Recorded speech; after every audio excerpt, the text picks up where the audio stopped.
नमस्कार दोस्तों। तो दोस्तों कैसे हैं आप सब? आप सबकी तैयारी कैसे चल रही है केवीएस एग्जाम की? दोस्तों जैसा कि आप लोग जान रहे हैं, द्वंद्व, द्विगु और बहुब्रीहि समास पढ़ चुके हैं, है ना। यदि आप लोग वो क्लास नहीं देखे हैं तो आप लोग जाके वो वीडियो देख सकते हैं। हिंदी का प्लेलिस्ट ऑलरेडी बना दिए हैं, आप लोग सभी वीडियो देख सकते हैं। केवीएस हिंदी करके प्लेलिस्ट होगा, ओके। और इसमें आज अब हम लोग करेंगे प्रैक्टिस। जैसा कि आपको बताए हैं, पहले हम लोग कंसेप्ट सीखेंगे, कंसेप्ट आपको बता देंगे और उसके बाद इस पे प्रैक्टिस होगा, क्योंकि प्रैक्टिस बहुत ज़रूरी है ना। जितना ज़्यादा आप प्रैक्टिस करेंगे कंसेप्ट के साथ, आपको कंसेप्ट नहीं पता होगा, आपको बेसिक नहीं पता रहेगा तो प्रैक्टिस करने का कोई फ़ायदा नहीं है। आपको कंसेप्ट पता हो जाएगा, बेसिक चीज़ पता हो जाएगा, उसके बाद आप ज़बरदस्त उस पर प्रैक्टिस करें। जहाँ पे आपको दिक्कत हो रही है उसको समझने का प्रयास करेंगे तो आप एग्ज़ाम में 100% अच्छा करके आएंगे, ओके। कम्पिटिटिव एग्ज़ाम क्रैक करने का यही बेसिक सा फंडा है। दोस्तों चलिए देखते हैं पहला क्वेश्चन क्या है, और आप लोग भी कमेंट्स करके बताइएगा आपका टोटल कितना सही हुआ, ओके। चलिए देखते हैं पहला क्वेश्चन क्या है। दोस्तों जैसा कि देख रहे हैं, पहला क्वेश्चन क्या कह रहा है, समास के पदों को अलग करने को क्या कहा जाता है? तो आपका ऑप्शन है विच्छेद, बदलाव, विग्रह, विभक्ति। तो आप लोग अपना आंसर कन्फर्म कर लें। और इस क्लास में जितना भी क्वेश्चन दिया गया है सभी का सभी क्वेश्चन VVI है। यदि आप पहले वाला दोनों क्लास देखे होंगे तो आपको ये सभी क्वेश्चन आसान लगेगा और आपका एक अच्छा खासा कंसेप्ट क्लियर हो जाएगा, ओके। तो दोस्तों इसका सही आंसर होगा ऑप्शन सी, विग्रह करना। समास के पदों को अलग करने को विग्रह कहा जाता है। आप लोग अच्छा से ध्यान में रखिएगा, ओके। चलिए अब देखते हैं क्वेश्चन नंबर 2। दोस्तों क्वेश्चन नंबर 2 क्या कह रहा है, वचना अमृत के समस्त पद का विग्रह होगा। मतलब वचना अमृत को विग्रह करेंगे तो क्या निकलेगा विग्रह करके? तो आपका ऑप्शन है अमृत रूपी वचन, वचन और अमृत, अमृत जैसी वाणी, और अंतिम ऑप्शन है वचन रूपी अमृत। तो दोस्तों आप लोग अपना आंसर कन्फर्म कर लें, वचना अमृत के समस्त पद का विग्रह करने पर क्या होगा? तो दोस्तों इसका सही आंसर होगा ऑप्शन ए, अमृत रूपी वचन, ओके। तो आप लोग अच्छा से ध्यान में रखिएगा। चलिए अगला देखें क्वेश्चन नंबर 3। क्वेश्चन नंबर 3 क्या है दोस्तों, सतसई किस समास का उदाहरण है? आपका ऑप्शन है तत्पुरुष, कर्मधार, द्वंद्व, द्विगु। तो आप लोग अपना आंसर कन्फर्म कर लें, इसका सही आंसर क्या होगा? तो दोस्तों इसका सही आंसर होगा ऑप्शन डी, द्विगु समास है यह। सतसई का अर्थ होता है 700 पदों का संग्रह, ओके। 700 पदों का संग्रह, आप लोग अच्छा से ध्यान में रखिएगा। संख्यावाचक आ रहा है इसलिए यह द्विगु समास है, ओके। चलिए अगला देखते हैं क्वेश्चन नंबर 4। क्वेश्चन नंबर 4 क्या है दोस्तों, जिस समास में प्रथम पद संख्यावाची तथा अंतिम पद संज्ञा हो वह कौन सा समास है दोस्तों? आपका ऑप्शन है द्वंद्व समास, तत्पुरुष समास, द्विगु समास, अंतिम ऑप्शन है बहुब्रीहि समास। तो दोस्तों इसका सही आंसर क्या हो जाएगा? एकदम आसान है दोस्तों, इसका सही आंसर हो जाएगा ऑप्शन सी, द्विगु समास, है ना। जिस समास का प्रथम पद संख्यावाची हो और अंतिम पद संज्ञा हो उसे हम लोग द्विगु समास कहते हैं, है ना। तो आप लोग अच्छा से ध्यान में रखिएगा। और द्विगु समास का कौन सा पद प्रधान होता है दोस्तों, पूर्व पद या उत्तर पद? आप लोग सोचिए। चलिए आगे चलते हैं क्वेश्चन नंबर 5। आपको सब कुछ पहले बताए हुए हैं वो दोनों क्लास में। चलिए क्वेश्चन नंबर 5 क्या है दोस्तों, तिरंगा में कौन सा समास है? आपका ऑप्शन है द्वंद्व, द्विगु, बहुब्रीहि, तत्पुरुष। तो दोस्तों इसका सही आंसर क्या हो जाएगा, तिरंगा में कौन सा समास है? तो दोस्तों इसका सही आंसर हो जाएगा ऑप्शन बी, द्विगु समास है ना। 3 रंगों का समूह तिरंगा, आप लोग अच्छा से ध्यान में रखिएगा। चलिए अगला देखते हैं क्वेश्चन नंबर 6। छठा नंबर क्वेश्चन क्या है दोस्तों, जिन समासिक शब्दों में पहला पद संख्या को व्यक्त करने वाला विशेषण होता है वे शब्द कहलाते हैं, यानी कि वे कौन सा समास कहलाएंगे? आप लोग आंसर दीजिए। आपका ऑप्शन है द्वंद्व समास, द्विगु समास, बहुब्रीहि समास, तत्पुरुष समास। तो दोस्तों इसका सही आंसर क्या हो जाएगा? दोस्तों इसका सही आंसर हो जाएगा ऑप्शन बी, द्विगु समास, है ना। जिन समासिक शब्दों में पहला पद संख्या को व्यक्त करने वाला विशेषण होता है वो द्विगु समास होता है, ओके। तो आप लोग अच्छा से ध्यान में रखिएगा। चलिए अगला देखते हैं क्वेश्चन नंबर 7। दोस्तों क्वेश्चन नंबर 7 क्या है, अष्टाध्यायी, ये अष्टा होगा, अष्टाध्यायी शब्दों में कौन सा समास है? तो आपका ऑप्शन है बहुब्रीहि समास, द्विगु समास, कर्मधारय, तत्पुरुष। अष्टाध्यायी शब्द में कौन सा समास है दोस्तों? तो इसका सही आंसर हो जाएगा ऑप्शन बी, द्विगु समास है। आप लोग अच्छा से ध्यान में रखिएगा, ओके। चलिए अगला देखते हैं क्वेश्चन नंबर 8। क्वेश्चन नंबर 8 क्या है दोस्तों, त्रिवेणी शब्द में कौन सा समास है? आपका ऑप्शन है कर्मधारय, बहुब्रीहि, द्विगु, द्वंद्व। तो आप लोग अपना आंसर कंफर्म कर लें, त्रिवेणी शब्द में कौन सा समास है? तो दोस्तों इसका सही आंसर क्या हो जाएगा? ऑप्शन सी, द्विगु समास है, ओके। तो आप लोग अच्छा से ध्यान में रखिएगा और ये उम्मीद करते हैं कि आपका सभी क्वेश्चन सही हो रहा होगा, है ना। चलिए अगला देखते हैं क्वेश्चन नंबर 9। कंसेप्ट के साथ साथ आप लोग प्रैक्टिस करेंगे, मेहनत करेंगे तो आप एग्जाम में 100% अच्छा करेंगे। ओके, हाँ चलिए दोस्तों, क्वेश्चन नंबर 9 क्या है? द्वंद्व समास में कौन सा पद प्रधान होता है? तो आपका ऑप्शन है पूर्व पद, उत्तर पद, दोनों पद प्रधान, कोई तीसरा पद प्रधान। तो दोस्तों आप लोग अपना आंसर कन्फर्म कर लें, द्वंद्व समास में कौन सा पद प्रधान होता है? और इस तरह के क्वेश्चन एग्जाम में आते ही आते हैं। ओके, हाँ दोस्तों, इसका सही आंसर क्या हो जाएगा? ऑप्शन सी, दोनों पद प्रधान होता है। आपको जब द्वंद्व समास बता रहे थे तो सब कुछ अच्छा से समझा दिए थे, है ना। द्वंद्व समास में दोनों पद प्रधान होता है, जैसे कि भाई बहन, है ना, इसमें दोनों पद प्रधान है, कोई एक पर बल नहीं पड़ रहा है ना। तो आप लोग अच्छा से ध्यान में रखिएगा, द्वंद्व समास का दोनों पद प्रधान होता है। चलिए अगला देखते हैं, क्वेश्चन नंबर 10। क्वेश्चन नंबर 10 क्या है दोस्तों? जिस समास के पूर्व और उत्तर दोनों ही पद समान रूप से प्रधान हो उसे कहते हैं, क्या कहते हैं? आपका ऑप्शन है तत्पुरुष समास, बहुब्रीहि समास, द्विगु समास, द्वंद्व समास। तो दोस्तों इसका सही आंसर क्या हो जाएगा? आप लोग अपना आंसर कन्फर्म कर लें। जिस समास के पूर्व और उत्तर दोनों ही पद समान रूप से प्रधान हो उसे द्वंद्व समास कहते हैं। जैसा कि आपको अभी बताए हैं, दोनों पद प्रधान होता है, पूर्व और उत्तर दोनों ही पद द्वंद्व समास का प्रधान होता है, जैसे कि माता पिता, भाई बहन, चाचा चाची, मौसा मौसी, है ना। इस तरह के जो भी समास होता है उसमें दोनों पद प्रधान होता है। आप लोग अच्छा से ध्यान में रखिएगा। ओके, चलिए अगला देखते हैं, क्वेश्चन नंबर 11। आपको पहले ही बता चुके हैं कि कौन सा पद प्रधान होता है, नहीं होता है। इस तरह करके भी क्वेश्चन एग्जाम में आते ही आते हैं। इस तरह करके एग्जाम में क्वेश्चन 100% आते हैं। ओके, तो आप लोग कंसेप्ट अच्छा से क्लियर रखेंगे तो आपके लिए अच्छा रहेगा। ओके, चलिए 11 नंबर क्या है दोस्तों? जिस समासिक शब्द में पूर्व पद और उत्तर पद गौण होते हैं और कोई तीसरा पद प्रधान होता है वहाँ कौन सा समास होता है? तो दोस्तों इसका सही आंसर क्या होगा? आपका ऑप्शन है बहुब्रीहि समास, कर्मधारय समास, तत्पुरुष, अंतिम ऑप्शन है द्वंद्व। दोस्तों आप लोग अपना आंसर कन्फर्म कर लें, इसका सही आंसर क्या होगा? दोस्तों इसका सही आंसर हो जाएगा ऑप्शन ए, बहुब्रीहि समास। ओके, बहुब्रीहि समास में कोई पद प्रधान नहीं होता है, इसका दोनों पद गौण होता है, कोई तीसरा पद प्रधान होता है। बहुब्रीहि समास जो होता है वो किसी और के तरफ इशारा करता है, इसलिए इसमें तीसरा पद प्रधान होता है। ओके, आप लोग अच्छा से ध्यान में रखेंगे, बहुत ही इंपॉर्टेंट क्वेश्चन ये सब है। ओके, चलिए अगला देखते हैं, क्वेश्चन नंबर 12 नंबर क्या है दोस्तों? जिस समास का कोई पद प्रधान नहीं होता है उसे कहते हैं, क्या कहते हैं? तो आपका ऑप्शन है द्विगु, द्वंद्व, कर्मधारय, बहुब्रीहि। तो दोस्तों आप लोग अपना आंसर कन्फर्म कर लें। जिस समास का कोई पद प्रधान नहीं होता है उसे क्या कहते हैं? दोस्तों इसका सही आंसर हो जाएगा ऑप्शन डी, बहुब्रीहि समास कहते हैं, है ना। चलिए अगला देखते हैं, क्वेश्चन नंबर 13। कोई पद प्रधान नहीं होता है, तीसरा पद इसमें प्रधान होता है बहुब्रीहि समास में, है ना। चलिए 13 नंबर क्या है दोस्तों? निम्नलिखित में से कौन सा शब्द बहुब्रीहि समास का उदाहरण है? तो आपका ऑप्शन है त्रिभुज, दशानन, नवरात्र, त्रिलोक। तो दोस्तों इसका सही आंसर क्या हो जाएगा? इसमें से कौन बहुब्रीहि समास है? दोस्तों इसका सही आंसर हो जाएगा ऑप्शन बी, दशानन, है ना। दशानन जो है वो बहुब्रीहि समास है और यह रावण के तरफ इशारा करता है, इसलिए ये बहुब्रीहि समास है। आप लोग अच्छा से ध्यान में रखेंगे। चलिए अगला देखते हैं, क्वेश्चन नंबर 14। क्वेश्चन नंबर 14 क्या है दोस्तों? 12 सिंगा शब्द में समास है, कौन सा समास है दोस्तों? आपका ऑप्शन है बहुब्रीहि समास, कर्मधारय समास, द्वंद्व समास, तत्पुरुष समास। तो इसका सही आंसर होगा ऑप्शन ए, बहुब्रीहि समास। ओके, बारहसिंगा एक जानवर है, आप लोग अच्छा से ध्यान में रखिएगा। बहुत सारे दोस्त ये भी सोचते होंगे 12 यह तो संज्ञावाचक है, द्विगु होना चाहिए, लेकिन नहीं। ओके, बारहसिंगा एक जानवर होता है, यह उसके तरफ इशारा कर रहा है। ओके, जब कोई और के तरफ इशारा करे, इसका अर्थ कोई और हो तो वो बहुब्रीहि समास होगा।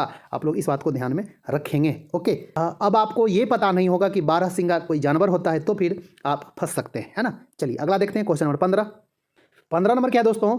चक्रपाणी, चंद्रभाल तथा सुलोचना में क्रमशः समास है, मतलब कौन कौन सा समास है इसमें? आप लोग छांटें। ऑप्शन ए है कर्मधार द्वंद्व तत्पुरुष, ऑप्शन बी है सभी संप्रदान तत्पुरुष, ऑप्शन सी है सभी बहुब्रीहि समास, ऑप्शन डी है तत्पुरुष कर्मधार द्वंद्व। तो दोस्तों आप लोग अपना आंसर छांटें, अपना आंसर कन्फर्म कर लें कि चक्रपाणी, चंद्रभाल तथा सुलोचना में कौन सा समास है। दोस्तों इसका सही आंसर हो जाएगा ऑप्शन सी, ये सभी का सभी बहुव्रीहि समास है। चक्रपाणी जो चक्र को धारण करते हैं यानी कि कृष्ण जी, चंद्रभाल जो चंद्रमा को धारण करते हैं शिव जी, और सुलोचना मतलब जिसका सुंदर लोचन हो यानी कि नारी, है ना, यह नारी की तरफ इशारा करता है। ये तीनों का तीनों बहुव्रीहि समास है, आप लोग अच्छा से ध्यान में रखेंगे। ओके, और इस तरह करके क्वेश्चन एग्जाम में बहुत पूछे जाते हैं। चलिए अगला देखते हैं क्वेश्चन नंबर 16 नंबर क्या है दोस्तों, निम्न में से कौन सा शब्द चक्रपाणी में प्रयुक्त समास है? आपका ऑप्शन है अव्ययभाव समास, तत्पुरुष समास, बहुव्रीहि, अंतिम ऑप्शन है कर्मधार। तो दोस्तों इसका सही आंसर क्या हो जाएगा? दोस्तों इसका सही आंसर होगा चक्रपाणी में बहुव्रीहि समास है। आप लोग अच्छा से ध्यान में रखेंगे, चक्रपाणी यानी कि जो चक्र को धारण करता है कौन? कृष्ण जी, है ना। तो आप लोग अच्छा से ध्यान में रखेंगे, चक्रपाणी बहुव्रीहि समास है। चलिए अगला देखते हैं क्वेश्चन नंबर 17 क्या है दोस्तों, कौन सा शब्द बहुव्रीहि समास के अंतर्गत आता है? आपका ऑप्शन है वीणा पानी, दुमाता, लाल पीला, विद्याभ्यास। तो दोस्तों आप लोग अपना आंसर कंफर्म कर लें। दोस्तों इसका सही आंसर हो जाएगा ऑप्शन ए, वीणा पानी। ओके, वीणा पानी किसको कहा जाता है? सरस्वती जी को, है ना। तो आप लोग अच्छा से ध्यान में रखेंगे। चलिए अगला देखते हैं क्वेश्चन नंबर 18। क्वेश्चन नंबर 18 क्या है दोस्तों, बहुव्रीहि समास का उदाहरण है। आपका ऑप्शन है पंचवटी, करोड़पति, लंबोदर, अंतिम ऑप्शन है चरण कमल। दोस्तों इसका सही आंसर हो जाएगा ऑप्शन सी, लंबोदर यानी कि गणेश जी, है ना। तो आप लोग अच्छा से ध्यान में रखिएगा। क्वेश्चन नंबर 19 क्या है दोस्तों, जिसमें कोई पद प्रधान नहीं होता है तथा अन्य अर्थ प्रधान होता है, वहाँ होता है कौन सा समास? आपका ऑप्शन है कर्मधार, अव्ययभाव, तत्पुरुष, बहुव्रीहि समास। तो दोस्तों इसका सही आंसर क्या हो जाएगा? आप लोग अपना आंसर कंफर्म कर लें। जिसमें कोई पद प्रधान नहीं होता है तथा अन्य अर्थ प्रधान होता है उसको बहुव्रीहि समास कहा जाता है। ओके, तो आप लोग अच्छा से ध्यान में रखेंगे। चलिए अंतिम क्वेश्चन हम लोग देख लेते हैं, क्वेश्चन नंबर 20। क्वेश्चन नंबर 20 क्या है दोस्तों, समास का अर्थ है, क्या होता है अर्थ इसका? आपका ऑप्शन है संक्षेप, विच्छेद, विस्तार, नवीन अर्थ। तो दोस्तों इसका सही आंसर क्या होगा? आपको पहले ही बता चुके हैं, समझा चुके हैं। दोस्तों इसका सही आंसर हो जाएगा ऑप्शन ए, संक्षेप करना। समास का अर्थ होता है छोटा करना, संक्षेप करना। ओके दोस्तों, पहला क्वेश्चन क्या कह रहा है, चौराहा का समासिक विग्रह क्या होगा? तो दोस्तों चौराहा का समासिक विग्रह क्या होगा? आपका ऑप्शन है चार राहों का हार, चार राहों का समाचार, चार राहों का समाहार, अंतिम ऑप्शन है चार राह। तो दोस्तों इसका सही आंसर क्या होगा? चौराहा का विग्रह क्या होगा, आप लोग बताएं। दोस्तों आप लोग अपना आंसर कंफर्म कर लें, इसका सही आंसर क्या होगा? दोस्तों इसका सही आंसर होगा ऑप्शन सी, चार राहों का जो समाहार होता है उसे चौराहा कहा जाता है। और चौराहा में कौन सा समास हुआ? द्वंद्व, द्विगु, बहुव्रीहि। कौन सा? चौराहा में द्विगु समास है ना। चलिए क्वेश्चन नंबर 2 क्या कह रहा है दोस्तों, द्विगु समास का उदाहरण है, क्या है? आपका ऑप्शन है राजरानी, पीताम्बर, त्रिभुवन, भूदेव। तो दोस्तों इसका सही आंसर क्या होगा? द्विगु समास का उदाहरण सही आंसर क्या जाएगा? आप लोग अपना आंसर कंफर्म कर लें। तो दोस्तों इसका सही आंसर होगा ऑप्शन सी, त्रिभुवन में द्विगु समास है। आप लोग अच्छा से ध्यान में रखिएगा क्योंकि इसमें संख्यावाचक है, ये द्विगु समास जाएगा। ओके हाँ, अब ऐसा नहीं है कि जो सब संख्यावाचक आएगा सभी का सभी द्विगु ही जाएगा, ऐसा भी नहीं होता है, आपको पहले ही बता चुके। ओके तो आप लोग अच्छा से ध्यान में रखिएगा। चलिए अगला देखते हैं क्वेश्चन नंबर 3 नंबर क्या है दोस्तों, पंचामृत में कौन सा समास है? आपका ऑप्शन है तत्पुरुष, द्वंद्व, क्रमधार, द्विगु। तो दोस्तों इसका सही आंसर क्या होगा? पंचामृत में कौन सा समास है? आप लोग अपना आंसर कंफर्म कर लें। तो दोस्तों इसका सही आंसर क्या होगा? ऑप्शन डी, द्विगु समास। ओके तो आप लोग अच्छा से ध्यान में रखिएगा। पंचामृत 5 अमृतों का समाहार है, यह एक तरह से संग्रह है, एक समूह है, इसलिए यह द्विगु समास है। इसमें संख्यावाचक भी आ रहा है और एक समाहार का भी बोध हो रहा है ना। चलिए अगला देखते हैं क्वेश्चन नंबर 4। क्वेश्चन नंबर 4 क्या है दोस्तों, चौराहा में कौन सा समास है? आपका ऑप्शन है द्विगु, तत्पुरुष, बहुव्रीहि, कर्मधार। तो दोस्तों इसका सही आंसर क्या होगा? आप लोग अपना आंसर कंफर्म कर लें। दोस्तों इसका सही आंसर हो जाएगा ऑप्शन ए, चौराहा में द्विगु समास है, जहाँ पे चार राहों का एक समाहार होता है, एक समूह होता है, जहाँ पे मिलता है उसी को चौराहा कहा जाता है ना। तो आप लोग अच्छा से ध्यान में रखिएगा। चलिए अगला देखते हैं क्वेश्चन नंबर 5। क्वेश्चन नंबर 5 क्या है दोस्तों, किस समास का पूर्व पद संख्यावाची होता है? तो आपका ऑप्शन है तत्पुरुष, द्विगु, अव्ययभाव, इनमें से कोई नहीं। तो दोस्तों आप लोग अपना आंसर कंफर्म कर लें, किस समास का पूर्व पद संख्यावाची होता है? तो दोस्तों इसका सही आंसर होगा ऑप्शन बी, द्विगु समास। ओके छठा नंबर क्या है दोस्तों, पंचवटी शब्द में कौन सा समास है? आपका ऑप्शन है कर्मधार, द्विगु, अव्ययभाव, तत्पुरुष। तो दोस्तों इसका सही आंसर क्या हो जाएगा? पंचवटी शब्द में कौन सा समास है? आप लोग अपना आंसर कंफर्म कर लें। तो दोस्तों इसका सही आंसर हो जाएगा ऑप्शन बी द्विगु समास है पंचवटी में, जहाँ पे 5 वटों का संग्रह हो, मतलब वट मतलब क्या होता है, वृक्ष होता है। ओके, जहाँ पे 5 वृक्षों का संग्रह हो उसे पंचवटी कहा जाता है, और ये संख्यावाचक भी है और एक समाहार का भी बोध हो रहा है। ओके, तो आप लोग अच्छा से ध्यान में रखिएगा। चलिए दोस्तों देखते हैं क्वेश्चन नंबर 7। क्वेश्चन नंबर 7 क्या है दोस्तों, निम्नांकित में द्विगु समास है। आपका ऑप्शन है शताब्दी, नकटा, पंकज, दशानन। तो दोस्तों इसमें से किस में द्विगु समास है, आप लोग कंफर्म करें। दोस्तों इसका जो सही आंसर हो जाएगा ऑप्शन ए शताब्दी। 100 सालों का जो संग्रह होता है, 100 सालों का जो एक समूह होता है उसे शताब्दी कहा जाता है। इसमें संख्यावाचक भी आ रहा है और एक समूह समाहार का भी बोध हो रहा है। ओके, कुछ दोस्तों को लग रहा होगा कि ये दशानन भी तो संख्यावाचक है, ये भी द्विगु समास होना चाहिए, लेकिन ये द्विगु समास नहीं होगा। दशानन किसी और के तरफ इशारा कर रहा है। दशानन का अर्थ होता है रावण। ओके, इसलिए ये दशानन बहुव्रीहि समास हो गया। ओके, तो आप लोग अच्छा से ध्यान में रखिएगा।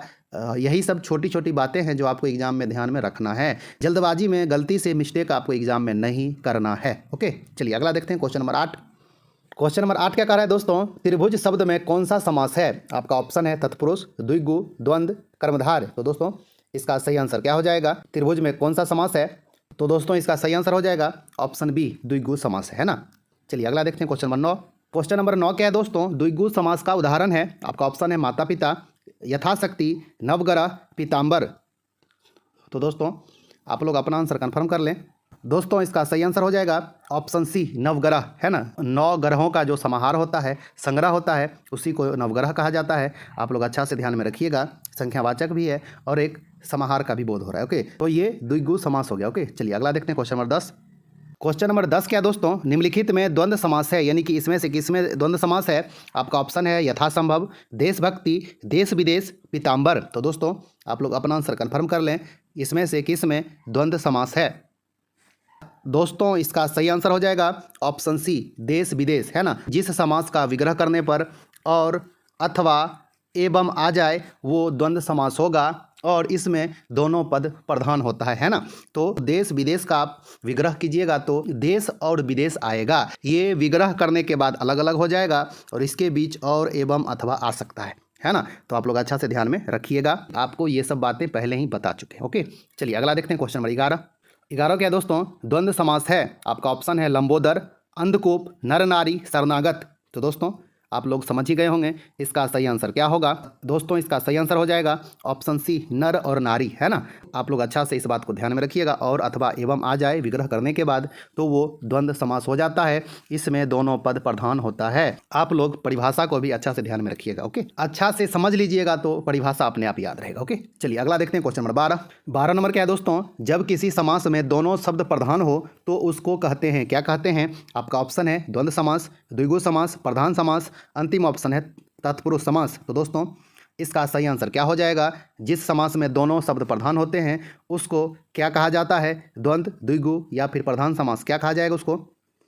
तो दोस्तों उसको द्वंद्व समास कहा जाता है। जैसा कि अभी आपको समझाए थे, द्वंद्व समास में दोनों पद प्रधान होता है और उसके बीच अथवा और एवं आ जाता है ना। तो आप लोग अच्छा से ध्यान में रखिएगा, जैसे कि भाई बहन, माता पिता, चाचा चाची, मौसा मौसी, इस टाइप का अभी आपको जैसा दिए थे क्वेश्चन, देश विदेश, नर नारी है ना। तो इस तरह का जो भी समास मिले वो सभी समास द्वंद्व समास होगा। ओके, चलिए अगला देखते हैं क्वेश्चन नंबर 13। क्वेश्चन नंबर 13 क्या है दोस्तों, निम्नलिखित में द्वंद्व समास बताइए। आपका ऑप्शन है शोकाकुल, सर्वोत्तम, वीर पुरुष, पाप पुण्य। तो दोस्तों आप लोग अपना आंसर कन्फर्म कर लें। दोस्तों इसका सही आंसर हो जाएगा ऑप्शन डी पाप पुण्य है ना। जैसा कि आपको बताए, जिस समास का विग्रह करने के बाद और अथवा एवं या आ जाए वो सभी समास द्वंद्व समास होता है। इसमें दोनों पद प्रधान होता है, पाप पुण्य दोनों शब्द प्रधान है, कोई एक दूसरे पर आश्रित नहीं है। ओके, चलिए अगला देखते हैं क्वेश्चन नंबर 14। 14 नंबर क्या दोस्तों, निम्नलिखित में द्वंद्व समास का शब्द है, यानी कि इसमें से कौन सा द्वंद्व समास है, आप लोग बताएं। तो दोस्तों आपका ऑप्शन है आजकल, रातों रात, दिन दिन, वीर पुरुष। तो दोस्तों इसका सही आंसर क्या हो जाएगा, इसमें से कौन सा द्वंद्व समास है। दोस्तों इसका सही आंसर हो जाएगा ऑप्शन ए आजकल है ना। आजकल में द्वंद्व समास है, इसका विग्रह होगा तो और अथवा या एवं अवश्य आएगा है ना। तो आप लोग इस बात को ध्यान में रखिएगा। चलिए अगला देखते हैं क्वेश्चन नंबर 15। 15 नंबर क्या है दोस्तों, कतर ब्योंत में कौन सा समास है। आपका ऑप्शन है द्वंद्व, द्विगु, तत्पुरुष, बहुव्रीहि। तो दोस्तों आप लोग अपना आंसर कंफर्म कर लें, कतर ब्योंत में कौन सा समास है। दोस्तों इसका सही आंसर हो जाएगा ऑप्शन ए, इसमें भी द्वंद्व समास है। कतर एवं व्यंत जो होता है दोस्तों, इसका अर्थ होता है कटाई छटाई। ओके, तो आप लोग अच्छा से ध्यान में रखिएगा। ओके, हाँ चलिए अगला देखते हैं क्वेश्चन नंबर 16। 16 नंबर क्या है दोस्तों, जय पराजय में कौन सा समास है? आपका ऑप्शन है अव्ययभाव, बहुव्रीहि, द्वंद्व, द्विगु। तो दोस्तों आप लोग अपना आंसर कन्फर्म कर लें, जय पराजय में कौन सा समास होगा? दोस्तों इसमें द्वंद्व समास है ना। तो आप लोग अच्छा से ध्यान में रखिएगा, ये दोनों अपने आप में प्रधान शब्द है और इसका विग्रह करने के बाद इसके बीच और, अथवा, एवं, या अवश्य आएगा। ओके, तो आप लोग इस बात को अच्छा से ध्यान में रखिएगा। चलिए अगला देखते हैं क्वेश्चन नंबर 17।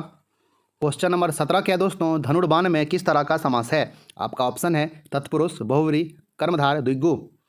तो दोस्तों इसका सही आंसर क्या हो जाएगा? धनुर्बाण में कौन सा समास है? आप लोग अपना आंसर कन्फर्म कर लें। दोस्तों इसमें द्वंद्व समास होगा, इसमें से कोई भी ऑप्शन सही नहीं है। ओके, धनुष और बाण। ओके, तो ये धनुर्बाण द्वंद्व समास है जो कि ऑप्शन में नहीं दिया गया है। इसका विग्रह करने के बाद धनुष और बाण होगा, आप लोग अच्छा से ध्यान में रखिएगा और ये द्वंद्व समास है। चलिए अगला देखते हैं क्वेश्चन नंबर 18। क्वेश्चन नंबर 18 क्या है दोस्तों, हानि लाभ में कौन सा समास है? आपका ऑप्शन है द्विगु, तत्पुरुष, बहुव्रीहि, इनमें से कोई नहीं। तो दोस्तों आप लोग अपना आंसर कन्फर्म कर ले, इसमें कौन सा समास होगा? इसका सही आंसर क्या हो जाएगा? ऑप्शन डी, इनमें से कोई नहीं, इसमें द्वंद्व समास है। ओके, आप लोग अच्छा से ध्यान में रखिएगा, इसका विग्रह करने के बाद और, अथवा, एवं, या अवश्य आएगा। ओके, हानि लाभ ये दोनों अपने आप में प्रधान शब्द है, कोई एक दूसरे पर आश्रित नहीं है, है ना। Question number 19। क्वेश्चन नंबर 19 क्या कह रहा है दोस्तों, निम्नलिखित में बहुव्रीहि समास किसमें है? तो दोस्तों आपका ऑप्शन है माता पिता, त्रिलोकी, जलचर, लंबोदर। तो इसका सही आंसर क्या हो जाएगा दोस्तों, बहुव्रीहि समास किसमें है? तो दोस्तों इसका सही आंसर होगा ऑप्शन डी, लंबोदर, है ना। लंबोदर मतलब गणेश जी, है ना। तो आपको बताए हुए हैं जिस समास का कोई पद प्रधान ना हो और ये किसी और के तरफ इशारा करे तो ये बहुव्रीहि समास होता है। उसी तरह लंबोदर भी है, लंबोदर का अर्थ होता है गणेश जी, इसलिए इसमें बहुव्रीहि समास है। ओके, चलिए अगला देखते हैं क्वेश्चन नंबर 20 और अंतिम क्वेश्चन इस क्लास का। क्वेश्चन नंबर 20 क्या है दोस्तों, पंकज में कौन सा समास है? आपका ऑप्शन है द्वंद्व, द्विगु, कर्मधार, बहुव्रीहि। तो दोस्तों आप लोग अपना आंसर कन्फर्म कर लें, पंकज में कौन सा समास है? तो दोस्तों इसका सही आंसर हो जाएगा ऑप्शन डी, बहुव्रीहि समास है। पंकज का अर्थ होता है जिसका जन्म कीचड़ में हुआ हो, है ना, यानी कि कमल। तो ये कमल के ओर इशारा कर रहा है पंकज, इसलिए इसमें बहुव्रीहि समास होगा। तो आप लोग अच्छा से ध्यान में रखिएगा। ओके, तो ये टोटल 20 क्वेश्चन हो गया।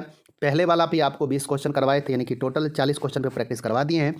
हो सके तो आपको एक क्लास और प्रैक्टिस का ला दें, नहीं तो जो रेस्ट 3 समास बचा हुआ है उस पर हम लोग कंसेप्ट क्लियर कर लेंगे और फिर हम लोग प्रैक्टिस करेंगे। ओके, आपको कंसेप्ट के साथ साथ ज़बरदस्त प्रैक्टिस करना होगा। आप सिर्फ कंसेप्ट समझ के जाएंगे एग्जाम में तो आप कुछ भी अच्छा करके नहीं आएंगे। ओके, आप जितना ज़्यादा प्रैक्टिस करेंगे उतना आपके लिए अच्छा रहेगा, लेकिन प्रैक्टिस से पहले कंसेप्ट बहुत जरूरी है। ओके, तो दोस्तों आपको यदि ये क्लास अच्छा लगा होगा तो वीडियो को लाइक कर दें। आप अभी तक चैनल को सब्सक्राइब नहीं किए तो सब्सक्राइब कर लें। आप हिंदी का, कंप्यूटर का, जीके जीएस, करंट अफेयर्स का सभी वीडियो देख लें और आगे भी आपको ज़्यादा से ज़्यादा वीडियो ला के देने का प्रयास करेंगे, जिससे आपको एग्जाम में 100% हेल्प हो। ओके, तो दोस्तों मिलते हैं एक अच्छा खासा न्यू वीडियो लेकर, तब तक के लिए धन्यवाद, नमस्कार।